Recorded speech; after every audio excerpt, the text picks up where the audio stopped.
Perkenalkan, nama saya Davina Razan dari kelas Mazawa 3 dengan NIM 20306040999. Baiklah, di sini saya akan menjelaskan tentang mengelola tekanan stres dalam pekerjaan. Arti dan 4 pandangan tentang stres atau tekanan. Menurut Robbins, stres adalah suatu kondisi dinamik yang di dalamnya seorang individu dikonfrontasikan dengan suatu kendala atau tuntunan yang dikaitkan dengan apa yang sangat diinginkannya, dan hasilnya dipersepsikan sebagai tidak pasti dan penting. Menurut H. Diaz, stres adalah kondisi dinamis dengan rasa tegang dan cemas pada individu atau kumpulan individu dikarenakan ketidakseimbangan antara tuntunan dan kemampuan respons yang dihadapkan dengan kesempatan pembatas yang diinginkannya, dengan ditandai oleh ketegangan emosional yang berpengaruh terhadap kondisi mental dan fisik. Sebagian besar dari definisi tekanan memandang individu dan lingkungan sebagai suatu interaksi perangsang atau stimulus, interaksi tanggapan atau respons, atau interaksi antara perangsang dan tanggapan atau stimulus response interaction. 5 jenis konsekuensi yang mungkin timbul atau akibat dari tekanan kategorinya meliputi: yang pertama, akibat subjektif, kegelisahan, agresif, acuh, kebosanan, depresi, keletihan, frustasi, dan lain-lain.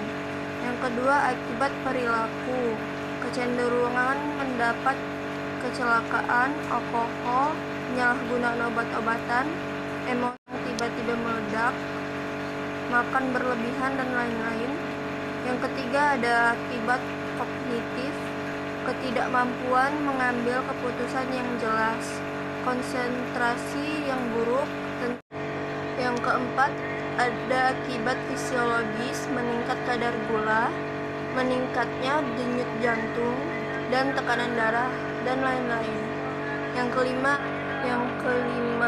akibat keorganisasian, kemangkiran, produktivitas rendah, mengasingkan diri dari teman sekerja, ketidakpuasan kerja, dan lain-lain. Setiap program intervensi untuk mengatasi stres harus menentukan lebih dahulu ada tidaknya stres dan penyebab keberadaannya. Beberapa contoh program keorganisasian disajikan dalam bagian ini.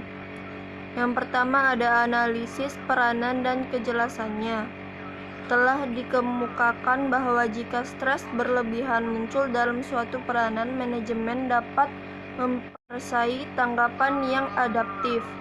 3 tanggapan semacam itu ialah merumuskan peranan orang yang bersangkutan, mengurangi beban peranan berlebihan dengan mendistribusi kembali pekerjaan, dan memberlakukan prosedur mengurangi stres jika hal itu terjadi. Misalnya, mengizinkan karyawan mengadakan pertemuan dengan mereka yang menyebabkan masalah sehingga penyelesaiannya dapat dilakukan. Yang kedua, ada program seluruh perusahaan. Program penanggulangan stres dapat ditawarkan atas dasar yang luas pada perusahaan. Beberapa program memusatkan perhatian pada masalah-masalah tertentu. Program penanggulangan masalah alkohol dan penyalahgunaan obat-obatan, program relokasi pekerjaan, program penyeluruhan karir, dan sebagainya. Program yang lainnya lebih bersifat umum. Program kesehatan emosional, pusat bantuan karyawan, program evaluasi kesehatan, dan pelayanan kesehatan khusus. 4 penyebab stres dalam organisasi. Yang pertama, stresor lingkungan fisik, sinar, kebisingan, temperatur udara yang kotor. Yang kedua, stresor individu, konflik peranan, ketaksanaan peranan, beban layak, tanggung jawab terhadap orang, ketiadaan kemajuan karir, dan rancangan pekerjaan. Yang ketiga, stresor kelompok, hubungan yang buruk dengan rekan sejawat, bawahan, dan atasan. Yang keempat, stres keorganisasian, ketiadaan partisipasi, struktur organisasi, tingkat jabatan, dan ketiadaan kebijaksanaan yang jelas.